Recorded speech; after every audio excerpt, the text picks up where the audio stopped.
গুমরাহ করার জন্য, ডাইভার্ট করানোর জন্য তারা কিন্তু মরে যাবেন। খুব ভালো করে রিলেট করতে পারছেন আশা করি আমার সঙ্গে। কাজেই মোরাল অফ দ্য স্টোরি আমি প্রত্যেককে বলছি, টাকা নিয়ে তোমার চিন্তা করতে হবে, টাকা তোমার পিছনে ছুটবে, এটা আমার গ্যারান্টি। স্কুটি নেবো সিধা শিয়ালদা। বাপরে বাপ, কত কপালগুলি ট্রাম দেখতে পেলাম।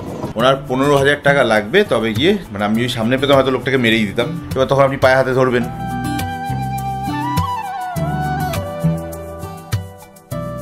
বাইরে কি অবস্থা, মেঘ হয়ে কুয়াশা হয়ে পুরো বাড়ির নিচে অব্দি নেমে এসছে। Good morning and welcome back to our channel. যে মানডে 18th of March, কালকে রাতের বেলা আমাদের তো শুতে প্রায় 2:30। শরীর টেনে রাখতে পারছিলাম না, কিন্তু বাড়ি এসে হনুমান দেখে একদম মুড চাঙ্গা হয়ে যায়। যাই হোক, সেই কারণে 2:30 অব্দি জেগে থাকতে পেরেছিলাম। এবার মেন টেনশন ছিল আজকে সকালবেলা উঠে ভেবেছিলাম তাড়াতাড়ি আগে অফিস যেতেই হবে, এই কারণ কালকে যে ক্লিনিং আপটা হয়েছে মেশিন ঘর এবং অফিস ঘরের বাইরেটা, তাতে প্রপার কাজ হওয়াটা খুব চাপ ছিল, আছে এখনও। আমি টেনশনে একটু হালকা আছি আনটিল আনলেস যতক্ষণ না ওরা কাজটা কমপ্লিট করে উঠেছে। 5 জনই ওরা চলে এসছে, জয় হয়তো একটু দেরি হবে। মেন টেনশন ছিল আমার অন্তত সকাল সকালে যদি ঢুকে যায় বিফোর মার্কেট স্টার্ট, তাহলে ঘরের পরিষ্কারের কাজটা পুরোটা করে নিতে পারবো সবাই মিলে, নাহলে তো যাতা অবস্থা। যদিও বা কালকে অনেকটাই করা আছে, তবুও অনেক কাজ বাকি রয়ে গেছে। টপ টু বটম ভালো করে ক্লিন না করা অবধি এসিটা অন করতে পারবে না। মেন টেনশন একটাই, যে ঠাকুর করে মেশিন যেন কোনো সমস্যা না তৈরি করে এই ডাস্টের জন্য, এই প্রবলেমের জন্য। আর ইলেকট্রিক মিস্ত্রিকেও জোগাড় করা হয়েছে। ইলেকট্রিক মিস্ত্রি এসে লাইটগুলোকে লাগিয়ে দিলে অন্তত আজকের কাজটা হয়ে যাবে। কিন্তু উপরের দিকে আমাদের লাইটের ব্যবস্থা, পাখা লাইট কানেকশন, এগুলো সব করাতে হবে।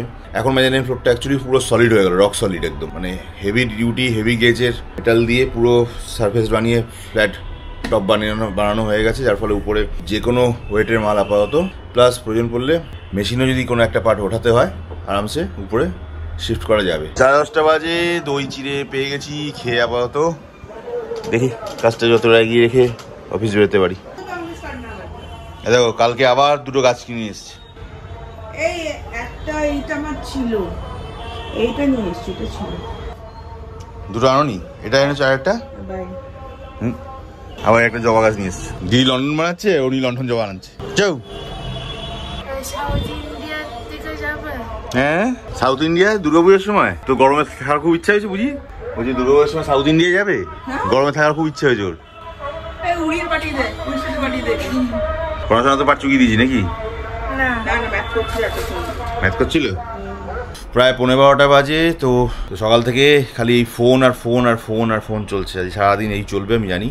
গন্ডগোল একটা হয়েছে, কালকে মনিটরটা চেঞ্জ করাতে হবে, আর DDR3 র্যাম একটা লাগবে। কখন যাব কি করবো কে জানে। এডিটিংটা করছিলাম, বাট সেটা মনে হচ্ছে বেশিক্ষণ করে উঠতে পারবো না। জিমে একবার যাওয়ার ইচ্ছা ছিল, জুৎসই ফিল করছি না। এতবার ফোন আসছে, এদিকে ইলেকট্রিক মিস্ত্রি ঘরে কাজ করছে, কম্পিউটারের ছেলেটা বাকি কাজটা যে প্রিন্টারের সঙ্গে অ্যালাইন করা, প্রিন্টার ড্রাইভারগুলো লোড করা, 3টে কম্পিউটারে সেগুলো করছে। এই যে ঘেটেছি, ঘাটাটাকে আবার নতুন করে সেটেল ডাউন হতে 1-2 দিন লেগে যাবে। আচ্ছা, একটা কথা মানে কতদিন ধরে আমার মাথা না ঘুরু করছিল, সেটা না বলে পারছি না। আমরা যারা সোশ্যাল মিডিয়াগুলোকে দেখতে থাকি, কনজিউম করি, আমরাও দেখি, আমিও দেখি, বাট একটা জিনিস আমায় বলুন, যে যদি কেউ এই সোশ্যাল মিডিয়ার ব্লগগুলোকে দেখে এটা ভাবে যে, এক তো প্রথম ব্যাপার হচ্ছে এই ব্লগগুলোতে জেনারেলি দেখানো হয় যে দামি গাড়ি কিনলাম, দামি ফ্ল্যাট কিনলাম, দামি হোটেলে খেলাম, দামি রেস্টুরেন্টে খেলাম, দামি। তো এই সোশ্যাল মিডিয়া থেকে আমরা যেভাবে ইনফ্লুয়েসড হচ্ছি, সেটা কি আদৌ খুব হেল্পফুল বা খুব ঠিকঠাক আমাদের জন্য? আমার মনে হয় না। কারণ একটু ভেবে দেখুন আমি কি বলছি, যে আজকের দিনে আমরা দামি ক্যামেরা, দামি ফোন, দামি মোবাইল, দামি গাড়ি, এই সমস্ত বিলাসিতাগুলো দেখছি এই সমস্ত ব্লগে। হয়তো আমারটাকেও কেউ বিলাসিতা বলে মনে করতে পারেন, যে যার লেভেল থেকে দেখেন সেভাবে। কিন্তু ঘটনা হচ্ছে, আমরা কোনো কিছু যদি অ্যাচিভ করি, মানে হওয়ার পর দেখাই, তাহলে লোকে না জেনারেলি ভাবে কি, এই দেখো কি শর্ট টাইমে এটা পেয়ে গেল বা এটা করে ফেললো, আমিও এটা করি বা আমিও এই কাজটা করি, তাতে হয়ে যাবে।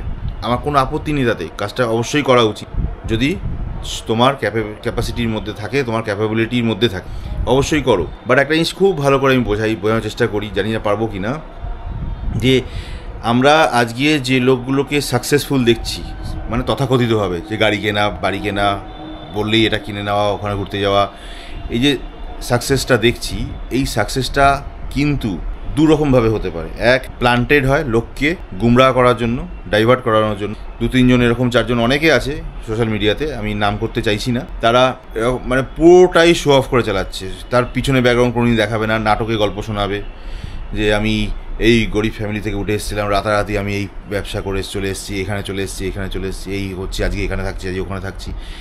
এই গল্পগুলো এখন সোশ্যাল মিডিয়াতে খুব আকসার হচ্ছে। এইগুলো দেখে যারা ইনফ্লুয়েন্স হয়ে যাবেন তারা কিন্তু মরে যাবেন। যে ব্যক্তি মাটির সঙ্গে না কানেক্টেড, মাটি থেকে উঠে না আসছে, রিয়েলিস্টিক এবং ফ্যান্টাসি দুটো দুনিয়ার মধ্যে তফাৎটা বুঝতে শিখুন, তলিয়ে ভাবতে শিখুন। যা দেখতে পাচ্ছি সবসময় সেটাই যে বাস্তব বা সেটাই সত্যি, নট নেসেসারি। আমি একটা লোককে স্যুট বুট পরা দেখছি, সে বাতালা দিচ্ছে, ইংলিশে কথা বলছে, আর বা বড় বড় কথা বলছে, ল্যাম্বরগিনি গাড়ি নিয়ে ঘুরছে, দেখাচ্ছে, ওটা কিন্তু বাস্তব হতে পারে না। হয় না তা বলছি না, হতে পারে না সহজ। কারণ যদি সে ল্যাম্বরগিনি কিনে থাকে আজকের দিনে, কিংবা LC 300-এর মতো গাড়ি কিনে থাকে আজকের দিনে 2.5 কোটি টাকা 3 কোটি টাকা দামের, তো তার ব্যাকআপ জার্নিটাও দেখতে হবে আপনার, সেটাকেও রিয়েলাইজ করতে হবে, সেটাকেও আত্মস্থ করতে হবে। একটা লোক রাতারাতি গিয়ে ওই গাড়ি কিনতে পারে না, ওই জিনিস কিনতে পারে না, যদি সত্যিকারে কিনে থাকে, মানে শো অফ যদি না করবার থাকে। আজকে আমার প্রতিনিয়ত যে স্ট্রাগলটা হচ্ছে সেটা আপনাদের সঙ্গে আমি শেয়ার করি। এর মধ্যে কোনো ভনিতা নেই, কোনো নাটক নেই, বিশ্বাস করুন। প্রত্যেকে বলছি, আমার বিশেষ করে সেই লোকগুলোকে বলার বেশি কারণ যারা এস্টাবলিশ, তাদেরকে নিয়ে আমার কোনো অসুবিধা নেই। তারা জানেন কিভাবে একটা জায়গায় এস্টাবলিশ হতে গেলে কি কষ্ট করে আসতে হয়, খুব ভালো করে রিলেট করতে পারছেন আশা করি আমার সঙ্গে। কিন্তু যে ছেলে মেয়েগুলো আজকের দিনে অল্প বয়সী, জাস্ট পাস করে উঠেছে বা পাস করছে, বা একটা লাইফের একটা জায়গায় স্টার্ট করবে বলে ঠিক করছে, তাদের জন্য আমার বারবার করে একটাই কথা, ব্রাদার সিস্টার, তোমরা যে যাই হও, আমার ছোট ভাইয়ের মতো, ছোট বোনের মতো, প্রত্যেককে বলি, কোনো রকম ঝাঁসাতে যেও না। জীবন খুব প্র্যাকটিক্যাল, প্রতিদিন পরিশ্রমের প্রয়োজন আছে, এবং প্রতিদিন একটু একটু একটু একটু করে পরিশ্রম করে ওঠাটাই অ্যাকচুয়াল প্রসেস। রাতারাতি কোনো কিছু গেন করা যায় না। যা হয়, যা বলে, তা সম্পূর্ণ মিথ্যা। আমি বলছি সম্পূর্ণ মিথ্যা। টাটা, বিড়লা, আম্বানিরাও কোনোদিন একদিনে এক রাতে হয়নি বড়লোক। আমরা তো কোন নখের যোগ্য নয় তাদের। আজকে আমি যেটুকু কাজ করছি বা করে এসেছি, আমি আমার এক্সপিরিয়েন্স দিয়েই বলছি। তার মধ্যে কোনো রকম কোনো ভনিতা নেই, কোনো রকম কোনো ইনফ্লুয়েন্স নেই, কোনো কোটি টাকার স্বপ্ন নেই, কোনো কোটি টাকার গল্প পেয়ে বসিনি, কোনো লটারি পাইনি, কোনো জুয়া খেলিনি। পুরোটাই পরিশ্রম, অধ্যাবসায় আর রিস্ক। হ্যাঁ, রিস্ক নিয়েছি, বাট সেটাও কখনো 1 লাফে বড়টা নয়, step by step, step by step.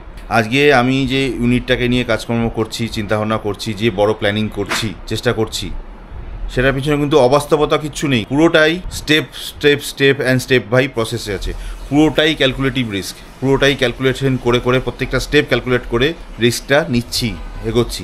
এবং আজকে যে ব্লগিং তোমরা দেখছো, এর পিছনে বিগত আমার 15 বছরের অভিজ্ঞতা রয়েছে, বিগত 15 বছরের পরিশ্রম রয়েছে। আমি এমন বহু দিন গেছে, বহু দিনের পর দিন গেছে, বহু সপ্তাহের পর সপ্তাহে গেছে, যেখানে সকালবেলা খেয়ে যাওয়ারটাও হয়তো সময় পাইনি। এমন হয়েছে হয়তো কোনো রকমের নাকমুখে খেয়ে গেছি ভাত, সকাল 10টার মধ্যে ঢুকেছি, একা কাজ করেছি, 4টে লেবারের কাজ আমি একা করেছি, নিজে পরিশ্রম করেছি, মেশিন নিজে ঠিক করেছি, মেশিন নিজে প্রিন্ট দিয়েছি, কাস্টমার হ্যান্ডেল করেছি, প্রিন্ট নিয়েছি, পয়সা নিয়েছি, বিল করেছি, সব আমি একা হ্যান্ডেল করেছি। এমন বহু দিনের পর দিন গেছে। আজকে 6 জন স্টাফ আছে, কিংবা লাস্ট 3 বছর 4 বছর ধরে আছে। এটা দেখে কেউ এটা ভেবো না যে আমি কালকেই একটা মেশিন বসিয়ে দেবো, পরশু দিন থেকে আমার ঘরে 10টা ছেলেপেলে কাজ করবে, আমি না স্যার, হয় না। আমি অন্তত মনে করি হয় না। আমি এমন বহু অর্গানাইজেশনকে তৈরি হতে দেখেছি, আমাদের একই লাইনে দেখেছি। 6 মাস 1 বছর কাজ করার পর কোম্পানি করাপ্ট হয়ে উঠে চলে গেছে, ব্যাংক্রাপ্ট হয়ে। পরিশ্রম লাগে, জ্ঞান লাগে, আর ওই জ্ঞানটা কেউ শেখাতে পারে না নিজে ঠকে না শিখলে। নিজে পরিশ্রম করে এই জায়গায় আস্তে আস্তে আস্তে দীর্ঘ 15টা বছর সময় লেগেছে।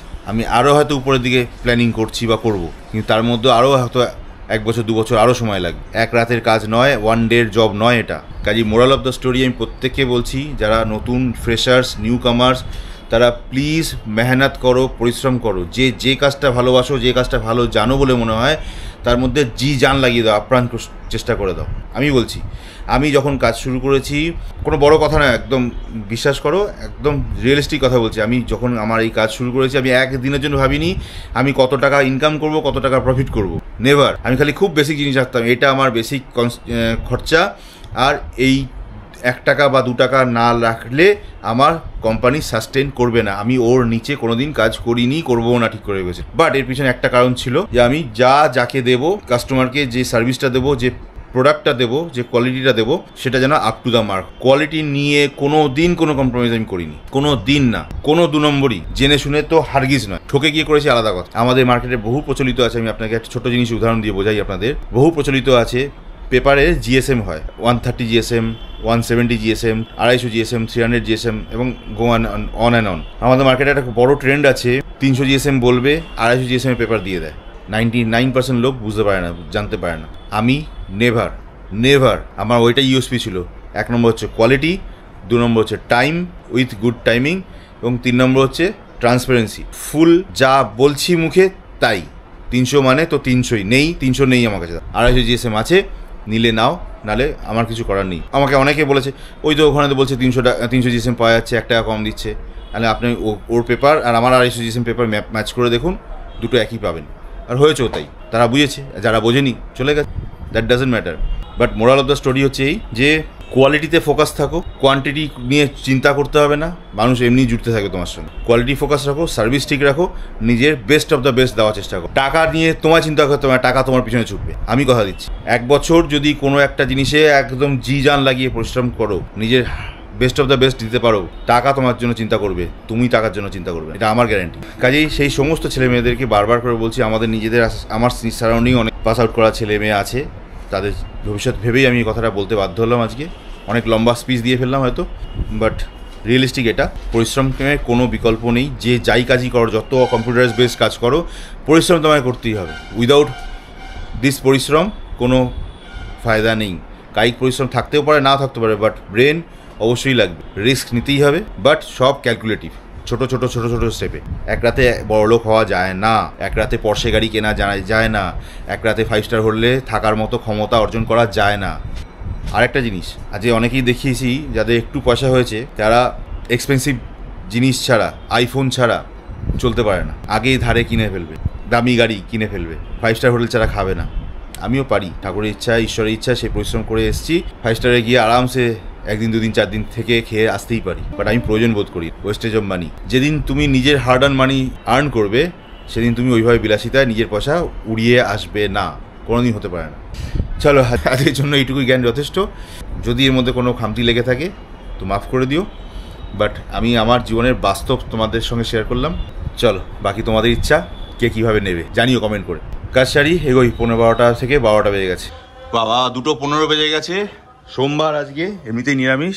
বসে পড়েছি লাঞ্চে, লাল শাক, চাটনি, আর কি আছে গো? বিউলির ডাল। আচ্ছা, সোমবার তো আমাদের নিরামিষ, খুব একটা ঝামেলা কিছু নেই, কিন্তু নিরামিষ রান্না করতে একটু ঝামেলা বেশি, তাই না? চলো সিধা খেয়ে এখন বেরোই। অনেক কাণ্ড, অনেক প্রোগ্রাম হয়েছে, সব পরে বলছি। 2:45 বেজে গেছে, সিধা এখন বেরোবো, অফিস যাব। অফিসে গিয়ে ব্যাগপত্র হালকা করে মনিটরটাকে নিয়ে যেতে হবে একবার মলে, যা যা কেনার আছে, চেঞ্জ করার আছে করে নেবো। 5:30 বাজে, আমি এসেছি অনেকক্ষণ। ঘরের মধ্যে রীতিমতো যুদ্ধ চলছে, সমস্ত মাল উপরে তোলা হয়েছে, আরও অনেকটা পার্ট বাকি। আমি সিধা এখন যাবো ইমলে গিয়ে কতগুলো পার্টস পাল্টাবার আছে, মনিটরটা পাল্টা নেওয়ার আছে, পাল্টাবো। চলো বেরিয়ে পড়ি, দেরি করে লাভ নেই। আজকে আবার চলে এসেছি মনিটরটাকে পাল্টাতে ইমলে। মনিটরটা ফেরত দিচ্ছি, দিয়ে নেব ডেলটাই আলটিমেটলি নিতে হলো। SMPSটার জন্য আমাকে আসতেই হতো, ফ্রন্টেক SMPS 800 ওয়াটের দুটো। চলো, জিনিসগুলো তো নেওয়া হয়ে গেছে, নিয়ে ওদের কাছে রেখে দিয়েছি, বিল করুক। আমি একটু যাবো ওরিয়েন্ট সিনেমার সামনে, ওখানে 2-1জনের সাথে একটু কথাবার্তা আছে, হিসাব করে ফিরে এসে স্কুটিটা নেবো, মালপত্র নেবো, নিয়ে বেরিয়ে যাবো। চলো, চলে এসেছি ওরিয়েন্ট সিনেমার সামনে। আবার সেই মুকেশ ভাইয়ের জুসের দোকান, একটু ওর কাছ থেকে জুস খেয়ে যাবো বলে এলাম। যখন দেখা হয়ে গেল, চলো খেয়ে যাই। সব ভালো আছে তো? চলো, থ্যাংক ইউ। 6:30 বাজে, আমরা বেরোচ্ছি। দুষ্টু ডান্সের ক্লাস আছে আজকে, 7টা থেকে ক্লাস, ওই জন্য আমরা লেটে বেরোচ্ছি। ওয়াটার বোতল নিয়েছিস? চলে এসছি আমরা ডান্স ক্লাসে। আগের ব্যাচে ছুটি হয়নি, বাইরে দাঁড়িয়ে আছে এখন গার্জেনরা। ওদের ছুটি হবে, তারপর ওদের মেয়েদের ক্লাস আরম্ভ হবে 7টা থেকে। চলো, 7:10 হয়ে গেছে, কাজ যা ছিল হয়ে গেছে। সিধা এখন ইমলে আবার যাই। ওরা মনিটর যা যা নেওয়ার ছিল সব রেডি করে রেখে দিয়েছে, বিলও হয়ে গিয়ে থাকবে। আমি পেমেন্ট করে এসেছি, জাস্ট যাবো, স্কুটি নেবো, সিধা শিয়ালদা। 7:20 বাজে চলে এসেছি হিমলের ভিতরে। আমার মনিটরটা নেওয়ার ছিল, চেঞ্জ করে ওটা হয়ে গেছে ডেলের। চেক করে টেস্ট করে দেখে নিচ্ছি। আর SATA কেবল দরকার ছিল, ওটা নিয়ে নিয়েছি। দুটো DDR3 র্যাম দরকার ছিল, 8GB EVM-এর। হ্যাঁ, এটা ফ্রিতে দিল আমাকে, ভালোবেসে। ভাইকে বলে গেছিলাম দাদাকে, সাবাস। তোমার মতো দেখতে লাগে চকচক করছে একদম। দুটো SMPS নেওয়ার ছিল 800। চলো এই দুটো নেওয়া হয়ে গেছে, প্লাস মাইনাস করে আরও এক্সট্রা 4000 টাকা দিতে হলো। কালকে 21 প্লাস আজকে 4, রাউন্ড ফিগার পুরো 25,000 টাকা। এই দুটো জিনিস নেওয়ার জন্য আমাকে সকেটটা এখান থেকে গিফট দিয়েছে 2 পিস। Thank you. ঝোলা চললো ঘোলা। প্রায় 7:30 বাজে, স্কুটি নিয়ে নিয়েছি। 1 ঘন্টা সামান্য বেশি হয়েছে, তাই 20-40 টাকা লাগলো। সিধা বেরোচ্ছি শিয়ালদা।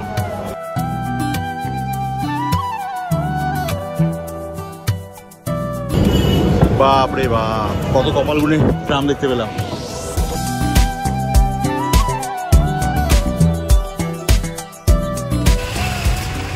পড়ে যাচ্ছিস কেন? নাপতে হয়েছে ক্লাস?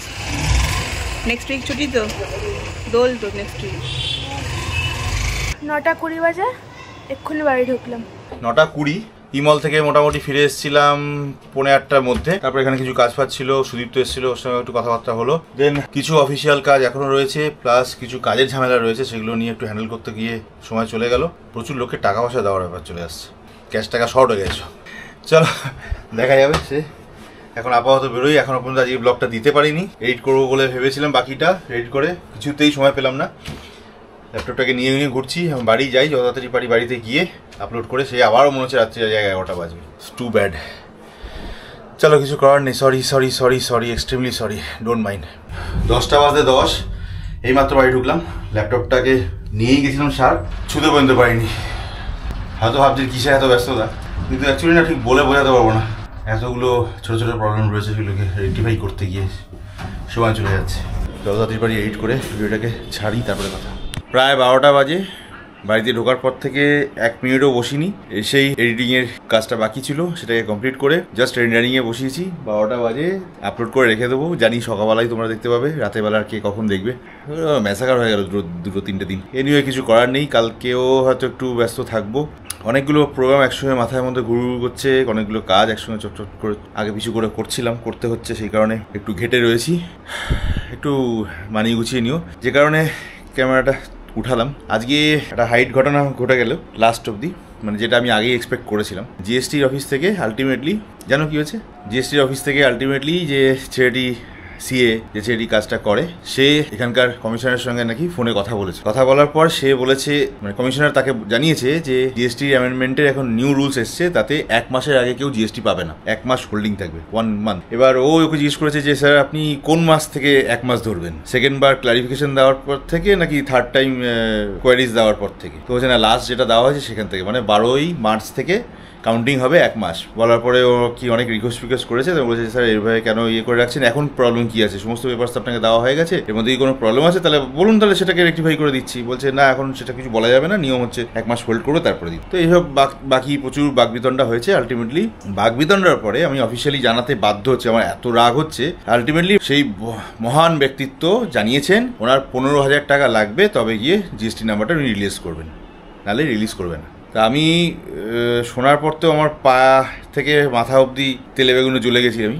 মানে আমি যদি সামনে পেতাম হয়তো লোকটাকে মেরেই দিতাম, কারণ যে কাজটা আমি আগেই ভেবেছিলাম এই কাজটাও করবে, এই কাজটাই ও চায়, এইভাবেই ও করতে চায়, সেই লোক এইভাবেই বলছে। আমি সম্মান দেওয়ার জায়গাতেই নেই, সম্মান দেওয়ার মতো মনের অবস্থা আমার নেই। যে অমানুষ লোকটি এই কাজটা পয়সা নিয়েই করবে বলে ঠিক করে রেখেছে, সে আলটিমেটলি কেন 2.5 থেকে 3 মাস আমাকে ঝুলিয়ে রাখলো, হ্যারাস করলো, সেটা আমার মাথা বোধগম্য হচ্ছে না। মানে এটাই কি ওদের মোটিভ, যে হ্যারাস না করলে আপনি ওর কাছে যাবেন না?